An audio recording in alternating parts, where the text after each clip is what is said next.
مثال کے طور پر بہت ساری مثالیں اس کی قرآن میں سورہ اقرا بسم ربک الذی خلق میں کیا آتا ہے؟ کلا لئن لم ینتہی لنسفعا بالناصیہ. اللہ کہتے ہیں اگر یہ کفر سے باز نہیں آئے ہم ان کو پیشانی کے بالوں سے پکڑیں گے قیامت کے دن. تو یہاں ہے لنسفعا.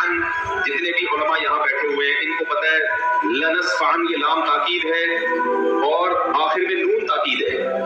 یہ الف کے ساتھ لکھنا گرامر کے لحاظ سے غلط، کیونکہ تنوین ناؤن پہ آتی ہے، سینٹنس پہ یا فعل پہ تنوین کبھی بھی نہیں آتی.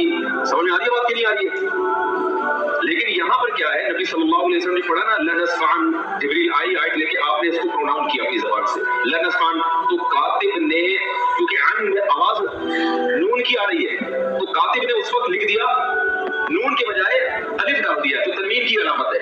یہ گرامر کے لحاظ سے 100% کیا ہے؟ مسٹیک. کبھی بھی عربی میں سینٹنس پہ تنوین نہیں ڈالو گے، لیکن یہاں لنسفعن پہ دو زبر ڈلے ہوئے ہوں گے، الف لکھا ہوا. کاتب وہی نے لکھا، کبھی لکھنا پڑھنا نہیں جانتے. اور کمال کی بات ہے جو لکھا آج تک کوئی مائی کا لال پیدا نہیں ہوا کہ اس کو نون بنا دے. اب کہنے کے لحاظ سے اوپر سے تو لگے گا یہ غلط ہے، لیکن بھائی اللہ نے یہ اس لیے ہونے دیا، بتا دیا کہ محمد صلی اللہ علیہ وسلم واقعی امی تھے.